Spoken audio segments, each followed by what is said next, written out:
읽어봅시다. 시작. 기도로 호흡하고 사랑으로 덮으라. 어떻게 알아? 기도로 호흡하고 사랑으로 덮으실 주님으로 축복합니다. 오늘은 무슨 주일이라고요? 종교교회 주일. 바로 루터와 칼빈, 라이언 웨슬리를 통해서 어쩌면 종교개혁이 일어나 여기까지 이르게 되었음을 보게 됩니다. 처음에는 우리 기독교 개신교가 이렇게 확장되다가 이제 로마의 철학과 헬라의 이렇게 철학이 하나가 되어서 이 교형청이 완성되었어요. 그래서 이제 기독교는 역사 속에 사라져버리고 이제는 이 천주교, 지금 우리가 보는 그런 천주교 카톨릭 교회가 더 확산되었습니다. 그래서 모든 사람들이 이제 예수 믿는 것이 자연스럽게 천주교에 가야 된다고 생각하는데 그들 당시 이제 종교개혁을 이룬 것은 바로 제사함의 권세가 예수 이름으로 있는 것이 아니라 교육청이나 신부의 권한을 통해서 그것이 주어지는 거예요. 요즘 보면 그러잖아요. 제가 여러분 하나님 앞에 고백해서 제사를 받았는데 마치 고해성사 앞에 천주교에 가서 자기의 죄를 고백할 때 이 신부가 무엇입니까? 당신 일주일 동안 봉사하세요. 하나님께 헌금하세요. 아니면 당신 이렇게 해야 됩니다. 라고 하면 마치 그거로 대신해서 제가 다 사해진 것처럼 여겼던 것이 이것이 아니라는 거예요. 그래서 루터가 이제 로마서를 보다가 야 이것은 아니다는 것을 정확히 압니다. 그래서 종교 개혁이 시작되게 되고 다시 한번 예전에 가졌던 120문들이 모였던 초대교회의 마음을 가지고 종교 개혁이 일어나게 됩니다. 여기서는 네 가지의 정신이 주어지는데요. 첫 번째는 오직 믿음입니다. 따라합시다. 오직 믿음. 두 번째는 오직 은혜. 오직 성경. 이 세 가지의 정신이 있고 하나 더 성령의 기름 부으심. 여기까지 포함돼서 네 가지랍니다. 주로 우리는 바로 오직 믿음과 오직 은혜, 오직 성경 이 중심적으로 살아가야지만 우리가 예수를 잘 믿는 사람이 될 수 있습니다. 예전처럼 저희가 와서 여러분 나의 죄가 이렇습니다 다 이야기하지 않잖아요. 오직 우리는 하나님 앞에 나의 죄를 고백하고 용서받을 수가 있습니다. 근데 예전에 그렇지 못했단 말이에요. 지금도 천주교는 그러잖아요. 고해성사에 가서 자기의 마음의 모든 것을 털어놓습니다. 그러면 친구가 죄에 대해서 묻습니다. 만약에 자살하는 친구가 예수 믿지 않고 있다가 교회 다니다가 죽었어요. 빨리 속에 죽었는데 이 영혼의 지옥에서 끌어내기 위해서는 그 집안의 한 명이 수녀가 되든지 신부가 되는 일이 있어야 됩니다. 오늘날도 그렇잖아요. 그래야지만 그 사람을 끌어낼 수 있어요. 이것이 가능합니까? 안 되지 않습니까? 예전에 이 루터가 강력하게 주장했던 거예요. 왜 구원 문제는 성전을 지어야 될 때 돈을 많이 바쳐서 구원의 문제가 해결될 수 있느냐? 이것은 아니잖아. 그러면서 강력하게 주장했던 건 그런 것입니다. 여러분 생각해 보세요. 돈이 있는 자가 구원받았습니까? 아니었습니까? 명예가 있는 자가 구원받습니까? 아니었습니까? 어떻게 구원받습니까? 예수를 믿는 믿음 안에서. 그래서 오직 믿음이에요. 예수는 믿을 때만 구원받는다. 그럼 이 구원은 누구의 은혜입니까? 하나님의 은혜다. 내가 교행청의 은혜가 아니고 신부들의 은혜가 아니고 오직 이래 성직자에게 은혜를 베풀어서 우리 모든 신도들이 은혜를 받는 것이 아니라 하나님이 주시는 전체의 은혜라는 거예요. 그래서 오직 은혜를 강조하고 있습니다. 그러고 나서 우리는 어디로 돌아가야 됩니까? 성경을 돌아가야 되겠죠. 성경 말씀이 어떠한 것을 알고 이 성경의 말씀대로 믿고 살아야 됩니다. 나름대로 신앙생활 아닙니다. 어떻게 살아가야 돼요? 성경대로 신앙생활을 하시길 주님으로 축복합니다. 그래서 우리는 오직 믿음, 오직 은혜, 오직 성경 이 세 가지가 종교개혁에서 외치는 정신이다. 다 같이 시작. 오직 믿음, 오직 은혜, 오직 성경 이 세 가지 알아야 되겠죠. 우리 성결교회 복음서 여기가 사복음이 있죠. 뭡니까? 중생, 성결, 신용, 재림. 이것은 또 우리가 알아야 되겠죠. 예수 믿는 사람 사도신경을 외워야 됩니다. 아멘. 어느 사람 앞에서 가더라도 사도신경의 고백을 할 수 있어야 돼요. 너 예수를 어떻게 믿느냐? 라고 물어본다면 우리는 뭐 해야 돼요? 사도신경을 고백해야 되죠. 벌써 잠들어보면 어떻게 해요? 너무하시네. 너는 중간 정도 가서 정을 몰라도 바로 설교 직전에 아이고 목사님 하나님 말씀 지통 계시 관련입니다 하면서 저라면 어떡합니까? 잠자는 영혼이요. 제가 귀를 뻥긋 쓰고 눈을 부릅뜨고 저를 쳐다보세요. 저를 부릅뜬다 해서 제가 무서워하지 않습니다. 잊었잖아요. 그래서 우리 예수 믿는 사람들이 다른 사람 너 예수를 어떻게 믿느냐라고 물어보면 사도신경의 신앙 고백을 해야 돼요. 나는 전능하신 하나님 믿습니다. 이것이 우리의 기도문이겠죠. 또한 우리들 신앙 고백입니다. 또한 주기도문도 외워야 돼요. 이 주기도문은 우리의 신앙을 고백할 뿐 아니라 나의 기도의 믿음의 고백이 나옵니다. 기도하지 못한 사람이 있는데 이런 주기도만 100번 해도 우리 모든 기도의 제목이 응답된다는 말이 있습니다. 이런 주기도문을 잘 외우세요. 그러면 여러분 놀라운 역사가 일어날 수 있습니다. 기도하지 못하면 새벽에 일어나서 주기도문하고 낮에도 주기도문하고 밤에도 주기도문하면 그 안에 모든 것이 다 포함되어 있어요. 하나님의 놀라운 역사는 여기에서부터 시작됩니다. 그런데 안타까운 게 다른 교회 우리 교회는 그렇지 않지만 장로님과 권사님들 아니면 안수사님, 집사님들 이런 분들이 직분을 받았던 분의 주기도문과 사도신경을 못 외우는 사람이 있다 하더라고요. 여러분 그러면 안 되잖아요. 제가 이런 말까지 하기 그러지만은 천주교 여러분 영세 받은 거 보았습니까? 천주교는요 글자 모르는 분도 그래 나이가 80 먹어도 90 먹어도요 애국을 다 외워요. 이것을 애우지 않으면 천주교는 세를 안 줍니다. 무슨 말인지 알죠? 다 외워야 돼요. 똘똘똘 외우고 문제 시험을 합격하고 굉장히 어렵습니다. 우리는 예배 자리에서 일어나라면 여러분 일어납니까? 안 일어나죠. 천주교 와보세요. 다 일어납니다. 다리가 아프나 허리가 아프나 그런 사람들 다 일어납니다. 이상하게 우리가 생각하는 좀 우리가 예수 믿는 사람 우리만 구원이 있다라고 주장하는 개신교 안에서는 이런 뜨거움이 점점 사라지고 열정과 믿음은 떨어지고 있지 않은가라고 생각이 듭니다. 우리가 해야 될 거는 해야 되지 않을까요? 뜨거움을 가지고 하나님밖에 나아갈 줄 믿습니다. 그렇기 때문에 이 세 가지 정신을 우리가 어떻게 하면 지킬 수 있을까? 이 세 가지 정신을 우리가 어떻게 해서 우리의 믿음 안에서 또 삶 안에서 나타내 보일 수 있을까? 우리는 그것을 생각해 보자 이 것입니다. 여러분 오직 믿음, 오직 은혜, 오직 성경은 우리 가운데 없어지지 안 되잖아요. 그럼 이것을 나타내 보기 위해서 어떻게 해야 되냐면 기도의 이 제목 말씀처럼 기도로 호흡해야 됩니다. 그리고 사랑으로 덮어줘야 됩니다. 기독교는 사랑의 종교입니다. 아멘. 그러나 기독교가 사랑이 점점 식어지고 있어요. 이상의 다른 이단들에게 아니 다른 종교들에게 이 사랑이라는 단어를 빼앗기고 있습니다. 마치 자비라는 단어가 불교 용어를 쓰고 있습니다. 그런데 이런 자비는요 불교 용어가 아닙니다. 마치 교회에서 이 자비에 대해서 설교하면 왜 목사는 불교 용어를 쓰고 있지라고 하는데 자비는요 성령의 9가지 열매 중에 들어갑니다. 그리고 이 자비는 우리 주님이 이미 베풀어 주신 은혜 중에 하나는 것입니다.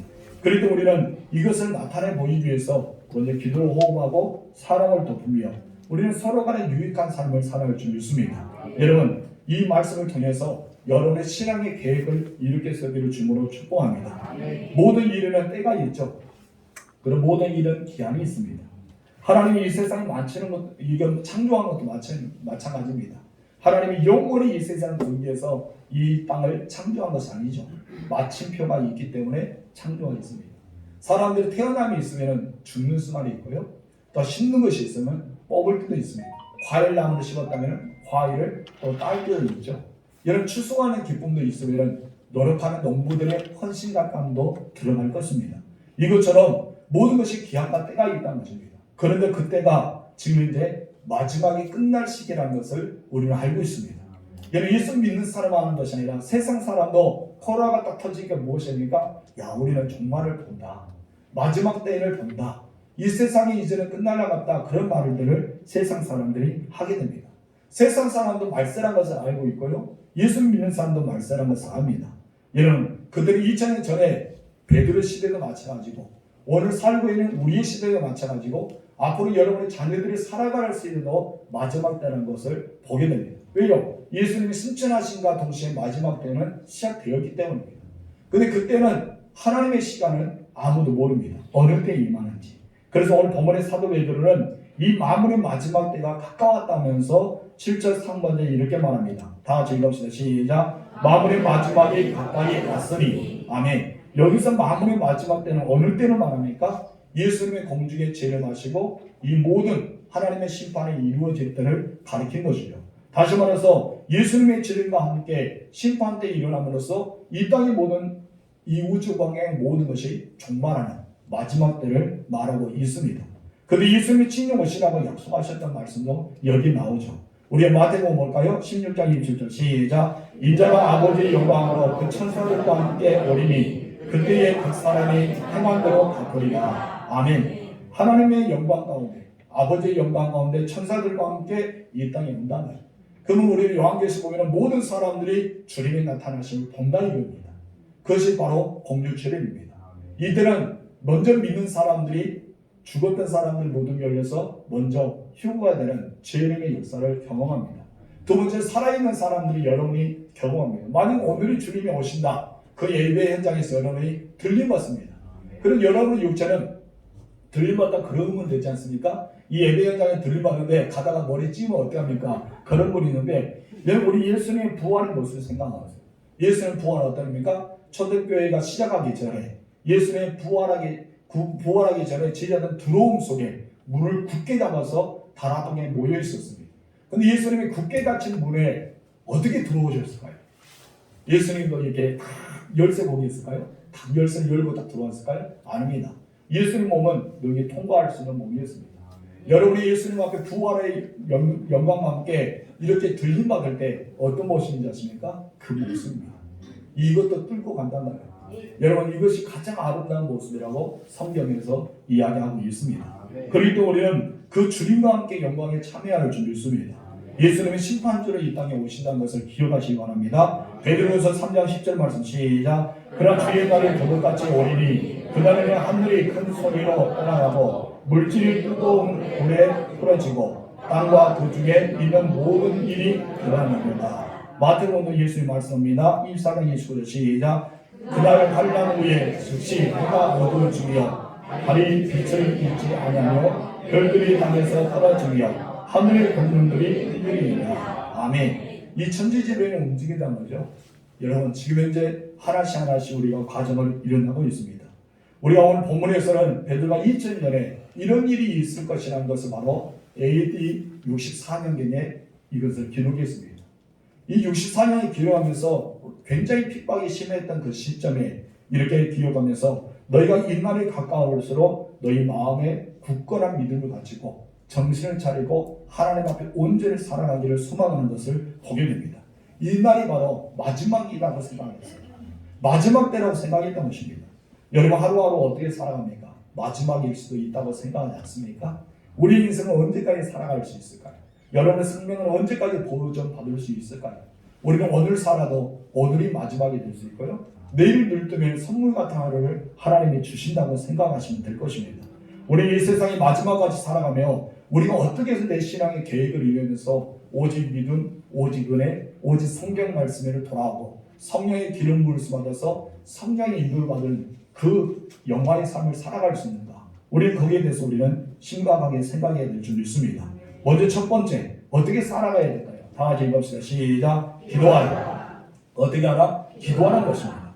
여러분, 본문 7절 말씀은 베드로는 이렇게 말합니다. 시작. 마무리 마지막에 가까웠으니 그러면 너희는 정신을 차리고 기도하여 근신하여 기도하라. 여기서 먼저 이야기하는 것은 정신을 차리는 거예요. 뭐를 차려라? 정신을 차려라.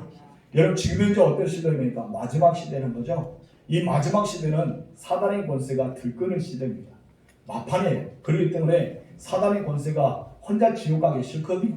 그러면 어떡합니까? 하나님을 사랑하는 자들, 예수 믿는 사람들 넘어져서 그들을 같이 지옥에 가려고 지금 혈안을 안고 있는 거예요. 한마디로 우는 사자처럼 달려들고 여러분들 다 지옥으로 들어가려고 지금 그런 시대가 바로 이 시대라는 거예요. 그럼 여러분 어떻게 해야 됩니까? 정신 차려야 되죠. 보초분들이 군인에서 보초를 씁니다. 저도 보초를 많이 써봤는데 군인에서 보초 쓰면은 누군가 적이 쳐오는지 아니면 다른 사람이 이렇게 오는지를 잘 살펴야 됩니다. 그런데 보초가 깜빡 저무르면 어떻습니까? 그 군을 뚫고 맙니다. 그렇기 때문에 정신을 차리고 박차 자서 누가 오는지 안 오는지 철저하게 감시해야 될 줄 믿습니다. 이럴 때만에 군이 안전하게 보호하고 우리나라 모두 국민들이 평안하게 살아갈 수 있겠죠. 이것처럼 정신을 차린다는 건 그거예요. 바로 긴장을 하시고 이 시대가 어떠한 상황인지 사단에게 나에게 들어오지 않도록 정신을 바짝 차려라. 이것을 이야기하고 있습니다. 근신은 무엇입니까? 절제입니다. 무엇을 하라? 절제하라. 우리의 삶의 절제를 이야기하고 있습니다. 절제에 기초한 깨어있는 정신이 있을 때만이 우리는 살아갈 수 있다는 것입니다. 기도하는 사람이요 자신을 절제할 줄 믿습니다. 따라서 기도하는 사람은 자신을 절제해야 된다. 그래서 여러분 여가 생활하는 것도 마찬가지잖아요. 여가 생활이 너무 많이 오면은 기도할 시간이 있어 없어요? 없습니다. TV를 많이 봐도 기도할 시간이 없습니다. 가끔 모임을 가져도요 모임을 자주 갔다 오면은 기도할 시간이 없습니다. 노는 것도 마찬가지입니다. 이것을 절제하지 않으면 그냥 기도가 되지 않아요. 이런 것들을 하다 보면은 기도할 시간이 부족합니다. 여러분 기도할 수 있는 시간이 없어요. 그렇기 때문에 우리는 기도하지 못합니다. 여러분 우리 정신을 차려서 긴장하면서 기도할 시간을 만들어야 될 줄 믿습니다. 그래서 여러분 기도자는요 절제가 필요합니다. 모임의 절제도 필요하고 여가를 보내는 절제도 필요하고 누군가 만남의 절제도 필요하고 내가 TV를 보는 절제도 필요합니다. 만약 이것을 다 하면서 내가 기도할 수 있다라고 하면은 할 말이 없겠죠. 왜냐하면 다 하면서 기도하는데. 근데 여러분 다 하면서 기도가 됩니까? 그러지 못할 때가 많습니다. 여러분 재밌거든요. 기도한 거는 하나님 앞에 일대로 고백하고 함께 모여서 기도하는 것도 있지만은 우리 기도한 것보다는 여가를 보내고 TV를 보고 내가 재밌게 노는 거 사람 만나는 거 이것도 재미있어서 그쪽으로 끌려갈 수밖에 없습니다. 그러다 보니까 시간이 부족해서 기도할 때 모자랄 때가 많다는 것입니다. 그리고 여러분 자기를 절제할 수 있을 때만에 기도가 가능한 것을 기억하시기 바랍니다. 그렇다면 왜 정신을 차리고 근신하고 기도하라고 베드로는 말했을까? 왜 예수님은 겟세마네 동살뿐 아니라 제자들에게 깨어있으라 깨어 기도하라 계속의 기도를 강조해 주지 않습니까? 우리는 첫 번째 이름은 그 대해서 알 수가 있습니다. 다 같이 읽읍시다. 시작. 우리의 삶이 영적 전쟁이다. 우리 삶이 어떤 전쟁이다? 영적 전쟁입니다. 그래서 조금 전에 이야기했던 것처럼 베드로전서 5장 8절 이렇게 말합니다. 시작. 근신하라 깨어라 너희 대적 마귀가 우는 사자같이 두루다니며 삼킬자를 찾나니. 어떤 삼킬자가요? 바로 지옥에 들어갈 사람. 한마디로요 사단은 안 줍니다. 여러분 지옥에 들어가려고 지금 하고 있어요. 여러분 지옥 가려니까 천국 가려니까 천국 가야 되겠죠. 그럼 어떻게 합니까? 깨어 있어야 되겠죠. 오직 성경, 오직 믿음, 오직 은혜를 강조하면서 내가 하나님 모시고 아름답게 살아가야 되겠죠. 우리 모든 전쟁은요 혼자 싸우는 것이 전쟁 아닙니다. 어느 나라가 있어야 돼요. 한마디로 대상이 있어야 됩니다. 대상이 있어야만 싸울 수 있어요. 만약에 우리가 남한과 북한이 이렇게 휴전선이 없고 그냥 열려있다면 여러분 이것이 처음 접근이 될까요? 여러분 군인들도 필요 없겠죠. 왜요? 우리는 그냥 편하게 살아갈 수 있기 때문에. 그런데 왜 군인이 있을까요? 왜 군대가 있을까요?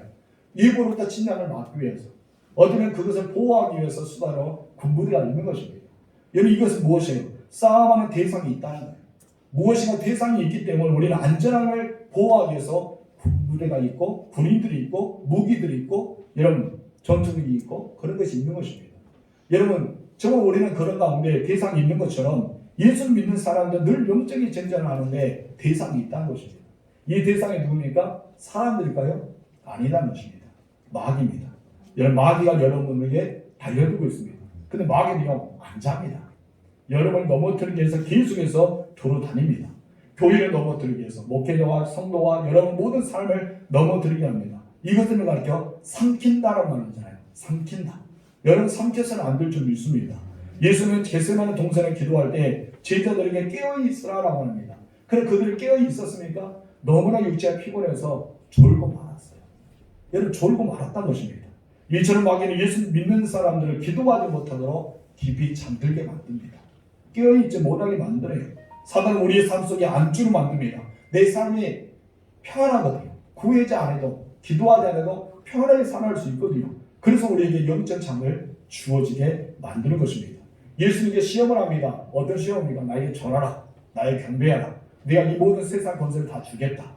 내가 너에게 정말 하나님의 아들의 그 권세를 허락했다. 수많은 유혹을 합니다. 근데 예수는 그것이 필요 없답니다. 그러면서 깨어 기도하면서 그 마귀의 권세를 이기지 않습니까? 여러분 우리는 깨어 있기 때문에 마귀의 권세를 이길 수가 있음을 믿으시기 바랍니다.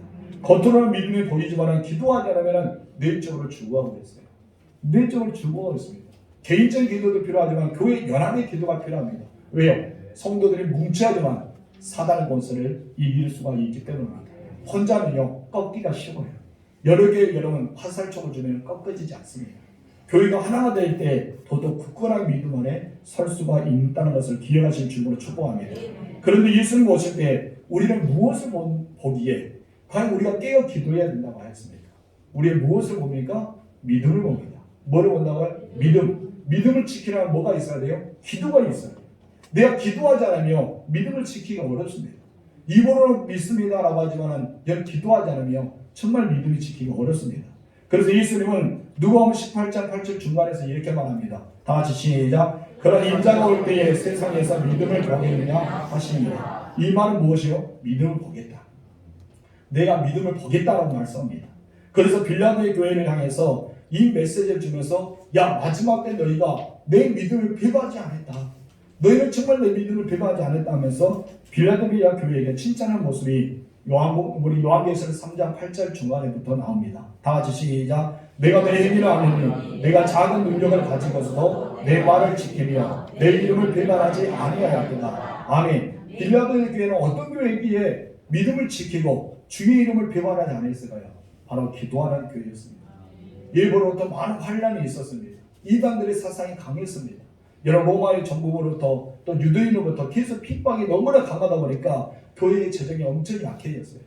정말 너무나 연약해서 우리가 어떻게 견딜 수 있지 하면서 성도들이 한 곳에 모여서 기도하기 시작했던 교회가 빌라델 교회입니다. 여러분 빌라델 교회는요 모든 교회 7교회가 무너지더라도 그거는 끝까지 몇백 년 동안 존재했던 교회가 서만한 교회와 빌라델 교회입니다. 예수를 칭찬하는 이유가 있잖아요. 우리 교회는 몇 년 존재할까요? 여러분 우리가 주님 오시는 그날까지 존재할까요? 지금 이제 세대에 젊은 시대가 늘어나지 않으며 우리 교회는 계속해서 가면 갈수록 미자의 교회가 될 것입니다. 우리는 전도해야 됩니다. 젊은 세대들의 줄기로 돌아오기 위해서 우리는 기도하는 교회가 될 줄 믿습니다. 그래서 계속해서 주님 오실 때까지 존재하는 교회, 믿음의 은혜 가운데 나타나는 교회가 되어야 할 줄 믿습니다. 그래서 우리는 믿음에서 떠나지 않기 위해서 무엇을 해야 된다고요? 기도해야 된다. 혼자 독백적인 골방적인 기도도 필요하지만 모여서 기도하는 것이 필요합니다. 불과 20년에서 30년 전 생각해보세요. 제가 어떻게 보면 어렸을 때 저희 어머니는 자주 기도로 가셨어요. 기도로 가서 잠을 안 잡니다. 밤에 늦게 들어오시더라고요. 무엇을 하고 들어가냐면 밤에 철학기도 있대요. 그러면서 만나 지키면서 그곳에 가서 교회에 모여서 철학기도도 하시고 그들은 귀신이 그렇게 많았어요. 뭐 하고 오시냐면 귀신 쫓았대요. 어느 암흑에 들어갔는데 귀신 들렸는데 막 귀신이 막 뭐 하니까 예수 이름을 외치고 옆에서 권사님과 집사님 막 찬송하고 막 기도하고 같이 그런 일이 있었어요. 근데 시간이 지나다 보니까 귀신이요 작전을 바꿨어요. 안 나타나요. 여러분 귀신들이 나타나니까 요즘에 저 어렸을 때는 그렇게 많이 나타났어요. 귀신이 막 나타났어요. 여러분들 어렸을 때 옛날 생각 안 납니까? 여러분 젊었을 때 귀신이 교회마다 나타났어요. 그래서 막 귀신 나타나고 힘도 쓰고 눈가 막 뒤집어지고 걷고 개벗고 일어나고 그런 현상이 많이 있었잖아요. 요즘에 귀신이요. 그러면 직원들이 쫓겨나니까 작전을 바꿨습니다. 어쩐 작전을 바꿉니까? 성도들에게 여유있게 하자. 풀어주자. 그럼 풀어주는 거예요. 풀어주니까 이상하게 기도도 하지 않죠. 여러분 예배도 안 드리죠. 그래도 모이도 않죠. 막 그런 것이 일어나거든요. 지금 여러분 사단의 작전을 우리가 들어가고 있습니다. 좋아서는 안 됩니다. 이럴수록 더 기도해야 될 줄 믿습니다. 정리 이야기했잖아요. 불과 20년, 30년 전 여러분이 젊었을 때 교회는 어땠습니까? 뜨거운 손을 기도했습니다. 교회마다 기도방을 만들어 나가고 했었습니다. 그러면 한번 기도했던 것이 바로 아닙니까? 또 산에 가서 어떠합니까? 산에 가면서 저도 젊었을 때 이 소나무 뿌리를 꽈버려야 된다는 마음을 가지고 붙잡고 막 기도했어요. 나중에 닦아보니까 뭐예요? 성충이가 막 떨어지고 막 그랬는데 또 있었는데 그렇게 많이 산기도도 했지 않았습니까? 요즘 어떻습니까? 시간이 없어서 기도 못합니다. 아파서 기도 못합니다. 뭐 때문에 못합니다. 우리는 기도 못한다는 말을 너무 많이 하고 있습니다. 그래서 여러분 마지막 때가 다오면요 정신차려야 됩니다. 기도하기에 나아갈 줄 믿습니다. 왜 우리는 기도해야 될까요? 두 번째 다 같이 시작. 자신의 정체성을 지키며 핍박을 이겨낼 수 있기 때문이다. 아멘. 베드로가 있을 때는 네오 황제의 핍박이 굉장히 심했다지 않습니까? 오늘 오전에도 새벽에도 이렇게 설교했는데 그때의 여러분 핍박은요 그냥 핍박이 아니었어요. 어느 날 코로나 때문에 당신 예배를 드리지 마. 50분만 드려, 30분만 드려, 20분만 드려 이런 핍박 아닙니다. 이런 모든 광장 앞에서요 사람들 보는 앞에 예수 믿는 사람은 살아있는 채로 불을 지고 있어요.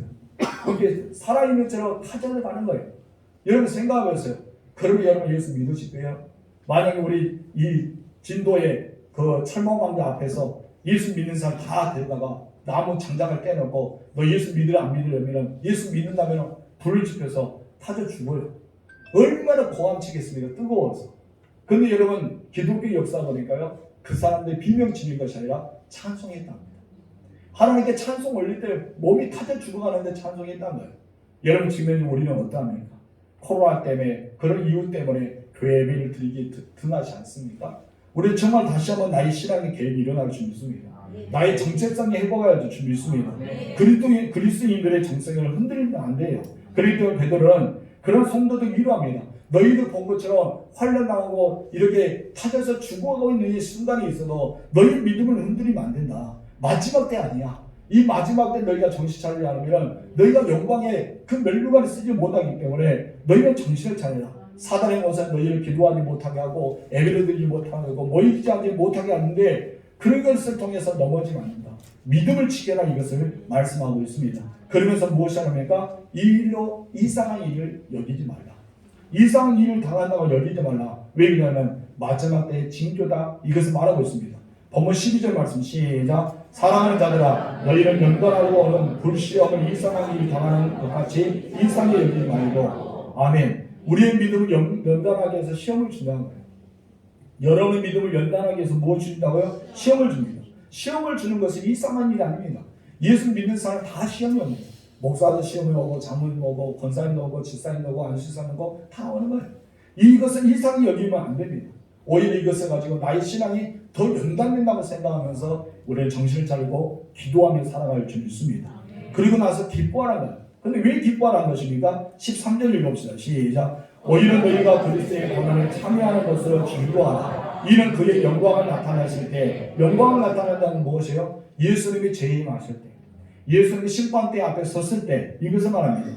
그를 통해서 너희가 연단하고 고난에 참여하고 이것을 기쁨에 잘 견디는 자에게 어떤 은혜가 주어진다는 거야? 너희로 즐거워하고 기뻐하게 하려 합니다. 너희는 즐거워하고 기뻐할 수 있다. 그렇기 때문에 더 참여해야 이것을 말하고 있습니다. 14절 4절 시작. 너희가 그리스도의 이름으로 치욕을 당하면 복이 있는 자입니다. 아멘. 우리는 그리스도의 이름으로 치욕을 당하며 복이 있는 자입니다.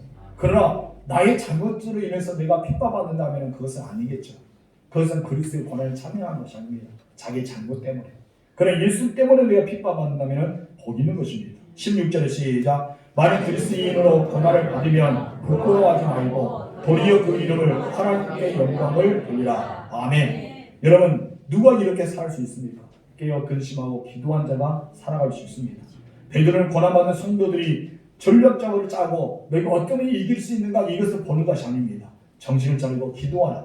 이것만은 우리가 할 수 있는 일이라고 말하고 있습니다. 성도 여러분 기도가 먼저입니다. 따라합시다. 기도가 먼저다. 기도가 먼저다. 여러분 기도를 하면요 내 마음에 평화를 주십니다. 그런 나의 마음과 생각을 지켜주십니다. 우리는 그러기 때문에 기도해 줄 수 있습니다. 빌립보서 4장 6절 7절 시작. 아무것도 염려하지 말고 다만 모든 일을 기도와 간구로 너희 구할 것을 감사함으로 하나님께 아뢰라. 그러면 모든 지각에 깨어난 하나님의 평강이 그리스도 예수 안에서 너희 마음과 생각을 지키십니다. 아멘. 그래서 여러분 기도한 사람이요 정체성이 분명합니다. 그리고 기도한 사람이요 마음의 평안이 넘칩니다. 내 마음에 평안이 넘치는 것은 바로 기도하기 때문에 하나님 내 마음에 평강을 주기 때문에 우리 마음의 생각을 지켜주기 때문에 평강이 넘치는 거예요. 그래서 여러분 고난이 찾아와도 즐거워하고 찬송할 수 있는 것입니다. 예수님의 동생 야고보는 야고보서 5장 13절에 이렇게 말합니다. 시작. 너희 중에 고난 당하는 자가 있느냐 그는 기도할 것이요 즐거워하는 자가 있느냐 그는 찬송할지니라. 여러분 최고의 승리자는 누굽니까? 최고의 승리자는 누구라고 봅니까? 기도하는 자입니다. 그리고 그들은 찬송할 수가 있습니다. 여러분 힘이 있고 권력 있는 사람입니까? 아니는 것입니다. 하나님께 무릎 꿇고 기도한 자만이 최고의 승리자가 됨을 야고보는 이야기하고 있습니다. 그래서 이 마지막 때에 우리가 정신을 차리고 기도해야 된다. 이것을 이야기하고 있는 것입니다. 여러분 정신 차리고 기도하실 줄로 축복합니다. 할렐루야. 할렐루야. 이제 두 번째 들어갑니다. 좋은 분 잠깐 눈을 떠보세요. 두 번째를 들어야 되겠죠? 자, 다 같이 시작. 서로 사랑하라. 여러분 베드로는요 정신 차리고 기도하라 하고 나서 사랑하라는 말입니다. 기도와 사랑은 무슨 관계일까요? 여러분 뗄 수 없는 관계가 기도와 사랑입니다. 사랑할 수 없는 사람은요 기도하게 되면 사랑하게 됩니다. 아멘이십니까? 8절 말씀 시작. 무엇보다 어떻게 서로 사랑할지 사랑하는 죄를 덮느니라. 여러분 예수님은 마지막 때가 되면요 이 어쩌면 자기를 사랑하고 어쩌면 사람들의 사랑이 점점 식어진다고 말하고 있습니다. 우리 24절 마태복음 24장 12절 말씀 볼까요? 시작. 골고루 상하고는 많은 사람의 사랑이 식어진다. 점점 사랑이 어떠한다? 식어진다. 이 사도 바울의 디모데후서 3장 1절과 2절에서는 돈을 사랑하고 자기만을 사랑하기 때문에 세상에 향할 수 있는 사랑이 없다. 누구의 사랑할 수 있는 시간이 없다는 거예요. 자기를 사랑에 바꾸기 때문에. 내가 돈을 사랑하기 바쁘기 때문에 여러분 점점 우리는 그렇게 사랑하기 때문에 누구에게 사랑할 수 있는 마음의 여유가 없다는 것이에요. 우리 읽어봅시다. 시작. 너는 이것을 알아. 말세에 고통하는 때가 이르러 사람들이 자기를 사랑하며 돈을 사랑하며 여러분 돈과 자기를 사랑할 때가 온다는 것입니다. 마치 지금 현재의 때가 그렇지 않은가 생각이 듭니다. 이것이 바로 마지막 때의 한 순간이라는 것입니다. 여러분 자기를 사랑하는 것은 죄가 아니죠. 자기를 사랑하는 건 죄가 아닙니다. 자기를 사랑해야 되겠죠. 근데 여러분 베드로는 바울은 왜 죄라고 이야기하고 있을까요? 다른 것이 아니라 나를 사랑하는 것보다 다른 사람에게 배려해 주는데 그것을 단절하고 나만 사랑하고 다른 사람의 사랑을 줄 수가 없기 때문에 이것을 알게요. 사랑을 베푸지 않기 때문에 죄라고 단정짓고 있는 것입니다. 성도 여러분 사랑하신 주님을 축복합니다. 우리는요 기도할 때만이 사랑을 할 수가 있는 거예요. 기도한 자만이 사랑할 수가 있기 때문입니다. 여러분 정말 나에게 마음을 아프게 하는 사람들이 있을 수 있어요. 나에게 부담을 주는 사람도 있습니다. 그리고 나의 마음을 껄끄럽게 하면서 만나고 싶지 않은 사람도 있습니다. 나를 미워하는 사람도 있고요. 그리고 그런 사람들을 어떻게 사랑할 수 있는가? 답은 사랑할 수가 없어요. 얘를 만나고 싶지 않은데, 얼굴 보고 싶지 않은데, 마주치고 싶지 않은데 어떻게 우리를 사랑할 수 있습니까? 그건 여러분 기도해 보세요. 하나님 정말 저 사람 만나고 싶지 않아요. 저 사람 정말 짜증나요. 원수 같아요. 만나고 싶지 않습니다. 제가 오늘은 안 마주치고 싶고요. 그렇게 좀 해주세요 라고 기도하면 하나님 뭐라 합니까? 그렇게 기도하면 뭐라 하나요? 이 답은 주잖아요. 용서하라, 사랑하라. 용서하라, 사랑하라. 답은 주셨어요. 근데 우리 뭐라 합니까? 하나님 그거 말고요. 그냥 가다가 꼬랑이 빠져버리게 하든지 가다가 차가 빵꾸 나게 하든지 좀 무엇인가 대책을 주는데 그거 아니잖아요 하나님. 근데 하나님 또 뭐라 합니까? 사랑하라, 용서하라. 하나님의 답은 딱 그거예요. 여러분 우리에게 주신 답은 그거잖아요. 원수를 사랑하라. 난 그를 위해서 기도하라. 하나님께서 우리에게 주신 것이 그겁니다. 여러분 정말 우리가 기도하지 않아도요 사랑할 수 있는 사람이 있어요. 어떤 사람인가? 나와 친한 사람. 나를 잘해주는 사람. 그 사람들을 기도하지 않아도 친해요. 구체적으로 더 누굽니까? 부부의 관계든지 아니면 남편과 아내의 관계 더 떠나서 자녀와 부모의 관계. 그런 사람들이요 이 말씀대로 됩니다. 죄의 허물을 덮을 수 있어요. 잘못을 덮을 수 있어요. 왜? 사랑하기 때문에 너무 좋아하기 때문에 그럴 수 있지만은 기도하지 않고요 사랑할 수 있는 것은 바로 사람의 관계입니다. 우리는 원수와 같은 관계 맺어서는 안 되지만 그런 사람이 있을 수 있습니다. 마음에 부담을 주는 관계도 있습니다. 아주 껄끄러운 사람도 있고요. 나는 미워하고 나도 저를 미워하는 사람도 있을 수 있습니다. 여러분 그런 사람들을 위해서 어떻게 우리를 살아가야 될까요? 주님은 계속 말하잖아요. 사랑해야 된다. 오늘 본문에서 베드로는 사랑해라. 누구를 사랑해야 되는지 아십니까? 여러분 화형을 시키는 사람을 사랑하는 거예요. 베드로가. 자기를 불러 태우고 있는 사람을 사랑하라고 말하는 겁니다. 여러분 그러면 여러분이 그때 당시 기독교인이라면 제가 설교합니다. 여러분 지금 이 정부로부터 시작해서 우리에게 화형을 시키고 있습니다. 여러분 양쪽의 소가 우리의 모든 팔다리를 얻어서 그들이 양쪽을 사각으로 동서남으로 가게 되면 우리의 팔다리가 절단이 납니다.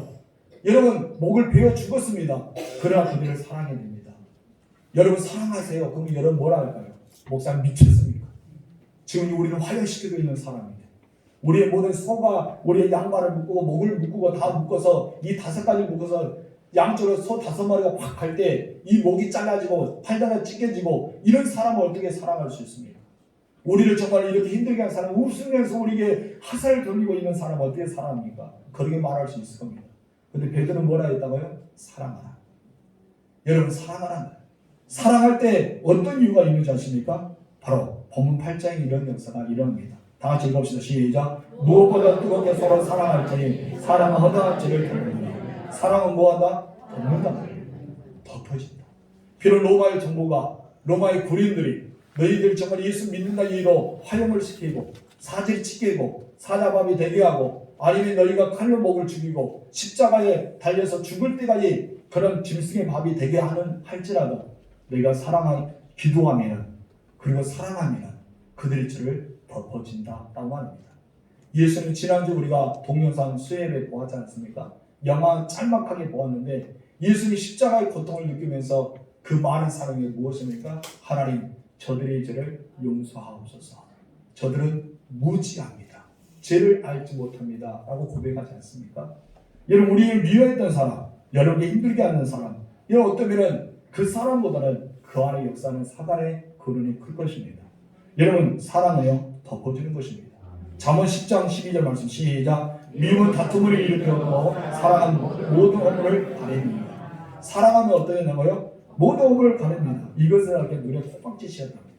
뭐 하시옵니까? 콩깍지 씌면 여러분, 내가 좋아하는 사람, 사랑하는 사람의 허물이 보입니까? 안 보이겠죠. 좋아하는 것만 보입니다. 그냥 좋아하는 것만 보여요. 그럼 여러분, 이 콩깍지가 벗겨지기 시작하면요 뭐가 보이는지 아십니까? 현민경이 됩니다. 이제는 완전히 돋보게 되는 거예요. 그래서 하나부터 10까지 조작내기 시작합니다. 이 사람 이것이 안 좋고 이거 안 좋고 이거 안 좋고 막 작살이 낸 거예요. 그래서 다같이 조각내고 뭐 하시는 저희가 자기만 나누기는 좀 서운하게 다른 사람 만나서 얘 이라봐 이 사람 돼서 이런 일이 있어 다다다다다 또 조작내요. 또 다른 지정한 사람 또 가서 세상에 이런 우리 교회에 이런 사람이 있어 또 입니다. 이것이 왜 그런지 아십니까? 사랑하지 않기 때문에. 당연한 일입니다. 이것이 당연한 거예요. 이상한 일을 여기면 안 됩니다. 당연한 것입니다. 그럴 때 베드로는 무엇입니까? 너희가 사랑해야 된다. 사랑하기 위해서 무엇을 해야 된다? 기도해야 된다. 너희가 기도하고 하나님의 말씀은 사랑하라, 용서하라 이 말씀을 통해서 덮어진다. 이걸 말합니다. 여러분, 예수님께서요 그런 말씀하시고 하나님 말씀하잖아요. 우리가 죄를 고백하면 우리의 모든 죄를 사해 준다는 것입니다. 덮어준다는 것입니다. 깊은 바다로 던진다는 것입니다. 하나님의 등 뒤로 던져버린다는 것입니다. 내가 다시는 기억하지 않는다는 겁니다. 왜 그런 일을 할 수 있을까요? 내가 정말 죄를 많이 지었는데 왜 하나님은 왜 그렇게 말씀하실까요? 오늘 본문 말씀이잖아요. 덮어준다. 내가 가리겠다. 왜? 내가 너를 사랑하기 때문에. 성도님은 우리는 사랑을 좀 믿습니다. 여러분, 기도하며 사랑할 때마다 종교 교육에 나의 신앙의 계획이 일어나게 됩니다. 이 마지막 때가 어떻게 사랑을 해요? 여러분, 진정 이렇게 코로나 하나가 터져도 우리 조심조심 하잖아요. 이렇게 코로나 하나를 통해서 이 정부가 모든 교회로 팍 감싸버리잖아요. 이럴 때 우리는 어떻습니까? 어떤 사람 성도 중에서도 정부의 말을 따라야 된다고 이야기하는 사람도 있고, 다른 분은 죽음을 죽어도 하나님 앞에 나아가는 사람이 있습니다. 과연 더더 심각한 시대가 다가오면 과연 우리는 어떻게 대처해야 됩니까? 여러분, 우리는 심각하게 그것을 내 신앙의 점검하며 살아갈 줄 믿습니다. 여러분, 토니 캄폴르니는 이런 말을 했습니다. 다 같이 읽어볼까요? 시작.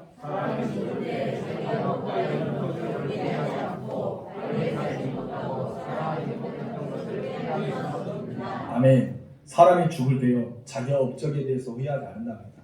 내가 왜 사랑하지 못했지? 내가 왜 선한 일을 못했지? 이것을 하면서 죽는다라고 결론을 내렸습니다. 여러분, 죽을 때 후회하지 마시고요 마음껏 사랑하면서 살아가십시오.